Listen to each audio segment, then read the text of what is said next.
दुर्योधन ने शकुनी मामा से पूछा था, मामा ओ मामा। मामा बोले हाँ।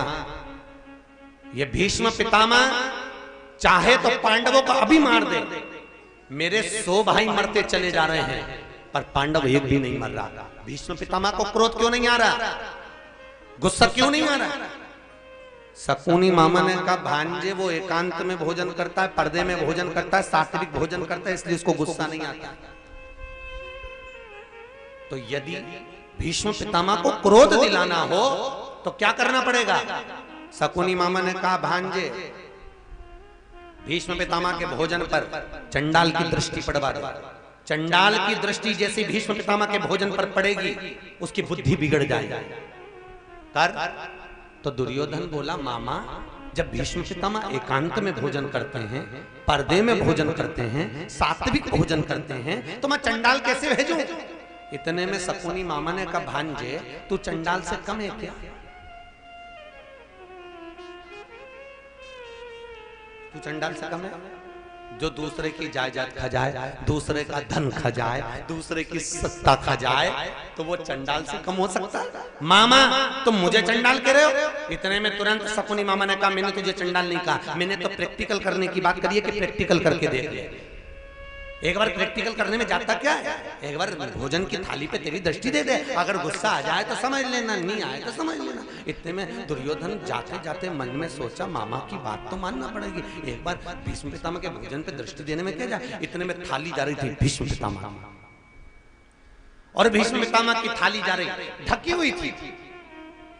हमारा हिंदू धर्म, हमारा शास्त्र कहता भजन भोजन धन और नारी पर्दे में अच्छे लगते हैं। थाली ढकी हुई थी, ले जा रहे थे। ढकी हुई थाली को कैसे देखूं? अंदर गए, भीष्म पितामह भोजन कर रहे थे, थाली खुली हुई थी। दुर्योधन ने दृष्टि दे दी। दृष्टि देते ही भीष्म पितामह ने दुर्योधन का चेहरा देखकर कहा, तू चिंता मत कर, कल का सूर्यास्त होते हुए अर्जुन नहीं देख पाएगा। दुर्योधन समझ गया मेरा काम हो गया। अब ये तो समझ गया काम हो गया, पर ये नहीं समझा कि मैं चंडाल हो गया। ये समझ में नहीं आया, मेरी दृष्टि से काम हो गया। महाराज प्रैक्टिकल करने में बच्चों को ज्ञान जल्दी प्राप्त होता है। ऐसे आप पढ़ाओगे वो अपनी जगह पर है, पर प्रैक्टिकल होता है। एक महाराज जी प्रवचन दे रहे थे, प्रवचन में कह रहे थे शराब नहीं पीना चाहिए, मदिरा नहीं पीना चाहिए, गंदा नाली का पानी है, पियोगे गटर में पड़े रहोगे, नालियों के किनारे पर पड़े रहोगे, मत पियो, ये गंदा नाली का पानी है, मत पियो। उसी में एक महाराज का पहचान वाला बैठा था, उठ के खड़ा हो गया। खड़े होकर बोला, वो महाराज तू इतनी बड़ी बड़ी बात कह रहा है, तेरा सग्गा भाई पी के तो गटर में पड़ा है, तेरा सग्गा भाई पी के तो नाली में पड़ा है, तू हमको ज्ञान दे रहा, अपने भाई को क्यों नहीं देता? महाराज जी को क्रोध नहीं आया।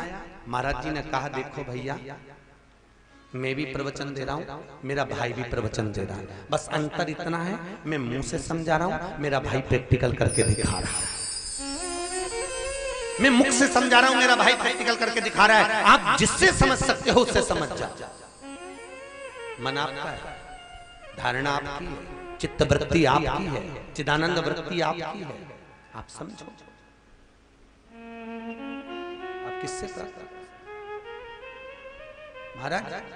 तो यहां जैसा खाया अन्न, जम के बोलो, वैसा हो गया मन।